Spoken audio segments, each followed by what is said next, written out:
Hey folks, it's your buddy Mike Messier. This is Mike's instant audiobook review of Tulsi Gabbard for Love and Country. If you don't know who Tulsi Gabbard is, you may have seen her on the Joe Rogan podcast or the YouTube clips on Joe Rogan. She's often on Bill Maher's panel of guests.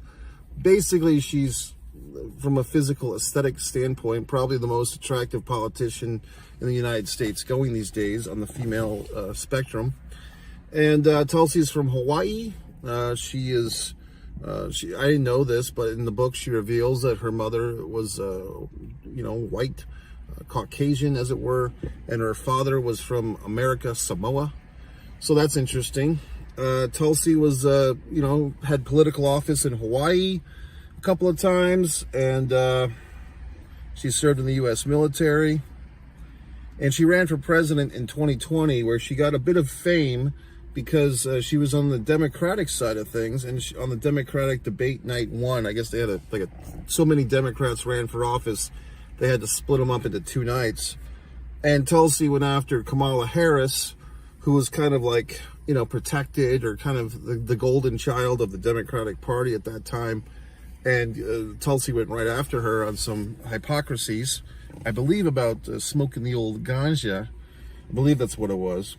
And so Tulsi found herself kind of being exiled and not really welcome to the reindeer games anymore of the Democratic Party. And she goes into more details on that in this book. And she eventually left the Democratic Party. And you might be thinking, okay, well, now she's a Republican. Well, I don't think she is. I don't think she's officially declared herself a Republican. She has been on, Tucker Carlson's podcast or show or whatever.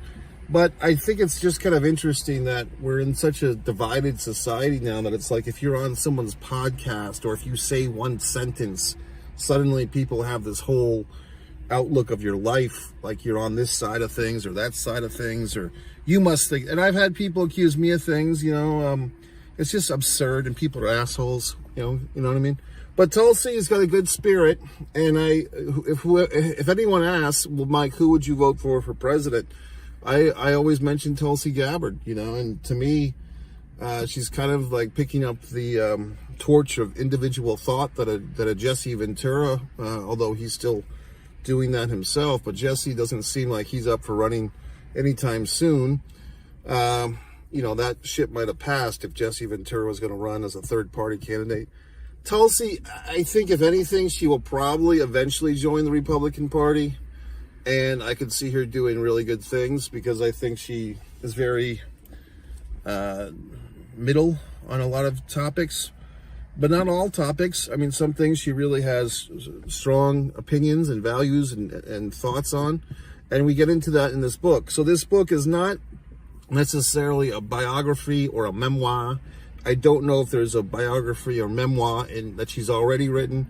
This is more of a state of the affairs. This book will probably not age particularly well, just because, 5 years from now, 10 years from now, maybe some of the timely topics discussed in this book won't be such an issue, or they will have been resolved one way or another, or we'll all be dead. But in this book, she gets into some controversial topics, namely the various reasons why she left the Democratic Party. Her feelings of the incorrectness or the illegalities of the Patriot Act, very interesting. Some things about the Democratic Party that I was not aware of. Maybe you were, maybe you weren't. Jump in Joe Biden. Everybody else, it's really like quite a statement, quite a book of secrets revealed, so to speak. Maybe some of these things, aren't secrets, and maybe having this information, if you listen to the audiobook, maybe people could do something about it, maybe they can't. She does get into some of the, her probably, I don't know if it's her most controversial, but she really gets into, before anything, she talks about the threat of nuclear war. She talks about that, and a lot of people, she says, don't want to even think about it. They don't bring it up. She brings it up. She talks about that. I don't know if you remember 4 or 5 years ago, there was like this false alarm in Hawaii. And she says all the Hawaiian words properly, which is kind of fun. Like she says, like the way that she even says Hawaii, I can't even do it. It's like Hawaii, like she pronounces every A and I, Hawaii, and then she's always saying aloha, the spirit of aloha, you know what I mean? Like, it's kind of fun when like someone who can actually speak the proper cultural words says them, because then you feel like a dumb white asshole when you can't. But she says all the words properly. Hawaii, aloha. Ukulele. Like, you know, she doesn't say ukulele, she says ukulele. You know what I mean? All these things. But then she gets into probably the hot topic item of the day, at least in the social front, the transgender discussion.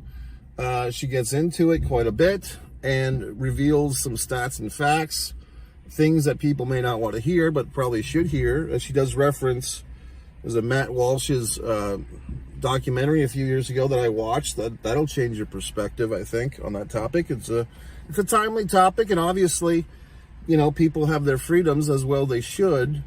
I think where a lot of people get upset is underage people maybe being influenced, you know, empowered to make permanent choices for temporary problems, perhaps. But Tulsi gets into that knee deep. So if you're looking for some thoughts on the transgender debates, I think there's more than one debate. I think there's a lot of debates. There's who's benefiting from these situations, corporations getting payoffs and so forth, money, doctors, like I said earlier, children getting influenced to make permanent decisions, for perhaps in some situations, or many, identity crisis or just confusion. So who knows? But anyway, Tulsi really gets into it. She's not afraid to make statements that might upset some people, might get some hashtags, but she's, you know, she's a gamer. And I've told people this and they don't listen. But when people, if they do ask, well, who would you like to vote for President, Mike? I always say these days, Tulsi Gabbard. You know, she was in the Democratic Party. She left the Democratic Party. This book really explains why she left the party. She saw a lot of hypocrisies in her statements, a lot of illegalities, especially about the Patriot Act and other things, and she really gets into it. So, I mean, is it kind of a preaching to the choir thing? It might be. Like I said, a lot of times I mention Tulsi Gabbard, even my associates or colleagues, or dare I say friends, who think they know politics, if I mention Tulsi, they don't know who the hell I'm talking about. And sometimes I have to start their memory and say, well, you know, she's like the attractive lady from Hawaii who talks politics. And there was a movie, I think it was it called it was Charlize Theron, who was like the vice president in this fictional movie. Was it called The Long Shot, or was it called something else? But basically, she's like the vice president, and she's gonna, you know, run for president. And then she has this, Seth Rogen becomes her boyfriend through a couple of circumstances, and so on and so forth. Pretty good movie. I don't know if I did a Mike Sense to movie review on it back then. I don't even know if it was titled The Long Shot, but it was Charlize Theron playing the vice president who wanted to become the president.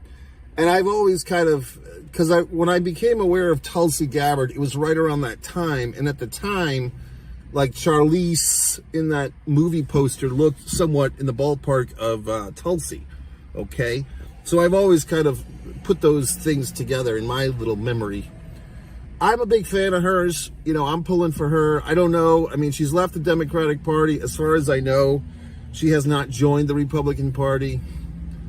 I would be very curious. I don't think this is going to happen. If Donald Trump would choose her as his running mate, that'd be fascinating to me. I don't think it's going to happen, though.